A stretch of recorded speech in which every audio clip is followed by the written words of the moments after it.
Hey there, cats and kitties. I am the Blues Man, Johnny Blues, and this is going to be part 2 of my video response to my good friend Joe, TJ Pyramid on YouTube.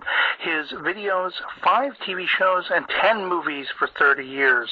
Now, the original video is actually from BluRay Anonymous, a channel I have yet to check out on YouTube, but I've already seen Joe's video, and I've seen also a great video by Pynn, who is somebody I newly subscribed to, and I'm enjoying a lot of his uploads. So, essentially, I'm going to jump right in with my 10 film choices for 30 years. This is if I got whisked away or, sent out into the middle of the desert in an underground bunker, something along those lines, and I only had 10 movies to choose from to be able to last me for 30 years. You know, these are the essentials, what I couldn't live without for the next 30 years.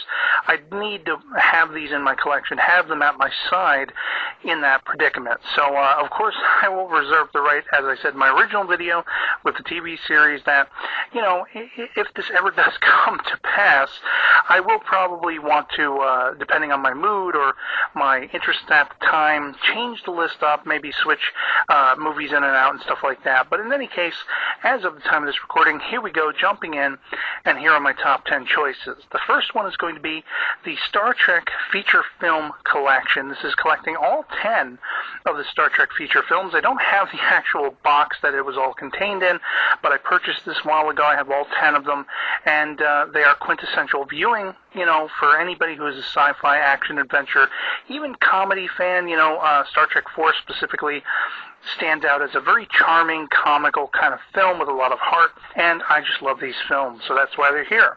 Coming in at number 2, this is the 1989 Tim Burton Batman feature film.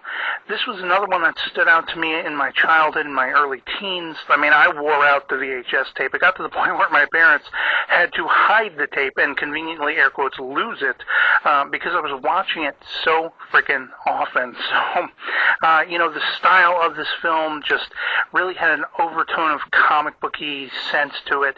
Of course, Michael Keaton being a badass Batman, and Bruce Wayne, very small Bruce Wayne, kind of crazy Bruce Wayne. You had Kim Basinger in there just being gorgeous as all hell. I even liked Robert Wuhl's sort of comedic reporter guy, and of course, the one who put it over the top, Jack Nicholson's Joker, one of the best on-screen Jokers of all time. What more needs to be said? I love that movie, and so yeah, that's why it's here. Coming in at number 3, the Indiana Jones trilogy box set, consisting of course, Raiders of the Lost Ark, Temple of Doom, and The Last Crusade. I don't think I could go 30 years without being able to see these movies again. So, coming in at number 4, the Fleischer Superman animated shorts from the 1940s. I have a DVD collecting all of them. Bosco put it out, and it is just quintessential Superman, as far as I'm concerned. These animated shorts, they were rotoscoped, and it, had a really fluid motion to it. They're very short. They're very sort of 1-2 punches of stories. Superman being Superman, epically saving Lois Lane, who keeps getting into trouble. And, it really marks just a specific time in the history of the character for me that I absolutely love. And I feel like the look of Superman in this, his costume, everything, I just absolutely love the noir feel, the action-adventure feel, the just epic size of each small little story. They're epic in scope, and yeah, they take off like a wonder. So, coming in at number 5, Midnight Run, Robert De Niro, Charles Grodin, Dennis Farina, Joey Pants, Pantoliano, of course. The list goes on. This movie has a little bit of everything. It has action, it has heart, it has drama, it has suspense, and it is a just fantastic sort of road movie, trying to get a quarry back to L.A. by Friday night at midnight, and all hell is breaking loose. You got mob involvement, you got adversarial bounty hunter involvement, you have Fed involvement. It's just a brilliant, brilliant movie, and it happens to be the movie that started off my Wicked Flicks series, where I just wanted to talk about movies I loved, and yeah, that's why it's on this list.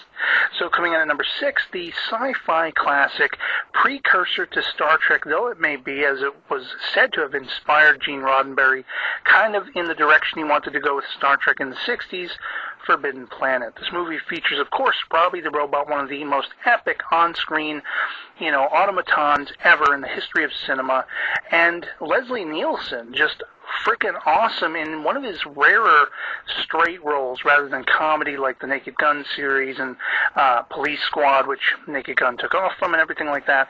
And nothing more really needs to be said. Watch this movie, see this movie if you haven't. It is quintessential viewing as far as filmography goes.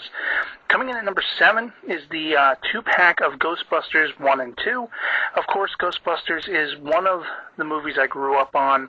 That whole side of things, from Saturday Night Live, Second City in Chicago, all of those greats, Belushi came out of there, Bill Murray, Harold Ramis, all of these guys, it was a little bit lighthearted comedy, romantic comedy, black comedy with the whole death angle and the ghosts and everything. Even though the second movie is kind of panned and said not to be as good as the original, which I semi-agree with, I still love the fact that these guys came back for a second round, and I love both these movies. I just have to put it that way. Following on from that, of course, following in the same vein, a precursor film to this, which actually featured John Belushi and Dan Aykroyd, of course, the Blues Brothers. Nothing more needs to be said. Music, good times, breaking all the rules, and hey, I'm Johnny Blues. It had to be here. Coming in at number 9, another musical, another comedy, one that has charm and wit and just a strong romantic core, a lot of heart. Singing in the Rain. Absolutely a classic cinema feel to it. Technicolor, bright, beautiful colors. And I love Gene Kelly. I love Donald O'Connor. I love Debbie Reynolds. I love all three of them. They interact together with each other in that film so expertly. Just brilliant, brilliant movie. One of my all-time favorites. I couldn't go 30 years without this one being in the mix somewhere. And finally, to round it all out, Conan the Barbarian, the original 80s classic starring Arnold Schwarzenegger.